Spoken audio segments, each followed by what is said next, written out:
আলাইকুম রহমতুল্লাহ। ইন্নাল হামদুলিল্লাহ ওয়াসসালাতু ওয়াসসালামু আলা রাসূলিল্লাহ ওয়া বাদ। সম্মানিত আমার প্রাণপ্রিয় ড্রাগন কৃষক ভাইরা, এই মুহূর্তে আপনারা যারা আমাকে দেখছেন সবাইকে জানাই আন্তরিক মোবারকবাদ। তো আমি এখন যে বিষয়টা আপনাদের সাথে শেয়ার করব সেটা হচ্ছে যেরাম ড্রাগনের গাছের চেহারা তেমন গাছের ফল। আসলে এর মূল মিনিংসটা কি? এত গাছও, এত বৃষ্টির কারণে গাছও সুন্দর আবার ফলও বেশি, বিষয়টা কি? আসলে তো কোনো টুইস্ট আছে। এই টুইস্টটা হচ্ছে যে খুব পর্যাপ্ত যেমন পানি হয়েছে, আমরা এই জমিতে পর্যাপ্ত জিপসামটা বুনেছি। জিপসাম বোনার ক্ষেত্রে কি হয়েছে, মাটি টাইট হয়ে গেছে, শিকড়ে আল্লাহর রহমতে কোনো সমস্যা হয়নি। আর আর আমরা স্টেপ বাই স্টেপ আমরা ট্রিটমেন্ট করে গিয়েছি। যেমন সাধারণত ওষুধ দেওয়ার পরে 3 ঘন্টার পরে যদি বৃষ্টি হয় তাহলে মোটামুটি একটা রেজাল্ট আসে। আর ওষুধ দেওয়ার 2-2.5 ঘন্টা বা 1 ঘন্টার মধ্যে বৃষ্টি হলে আর সেটা আর হয় না।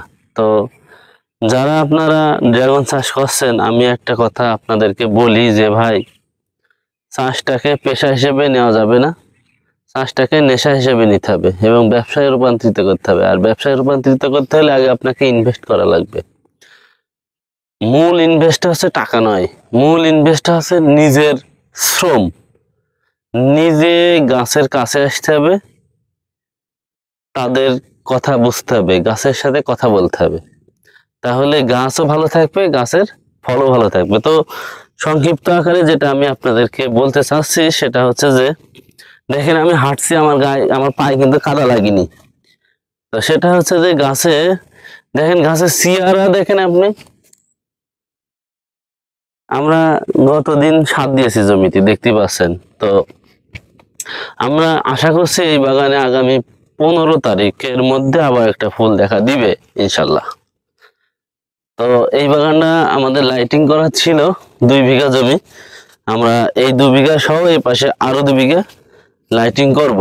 তো আমাদের এই বাগানে পর্যাপ্ত মাল রয়েছে, তার লাইটিং জ্বালাতে আমাদের প্রায় একটু দেরি হয়ে যাবে, তারপরেও আমরা লাগাবো। আর যদি বেশি দেরি হয়ে যায়, সেটা হচ্ছে সেপ্টেম্বরের 20-25 তারিখ যদি হয়ে যায়, তাহলে আমরা চিন্তা ভাবনা করছি যে তাহলে আমরা লাইট জ্বালাবো কি জ্বালাবো না, এই ব্যাপারে আমরা একটু দ্বিধাদ্বন্দ্বের মধ্যে আছি।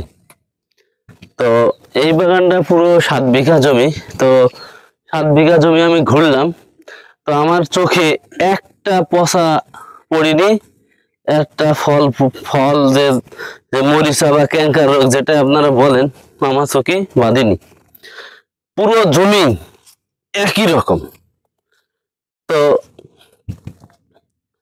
বাগানটা আসলে, এই যে বাগানে, যে বাগান মালিক আপনারা যারা আছেন, তারা যদি প্রতিনিয়ত বাগানে আসেন বা পর্যবেক্ষণ করার চেষ্টা করেন, তাহলে আপনাদের আবাদ ভালো থাকবে।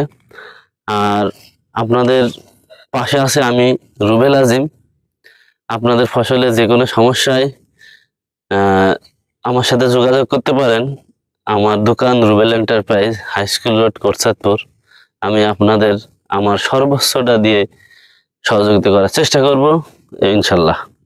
আসসালামু আলাইকুম রহমতুল্লাহ।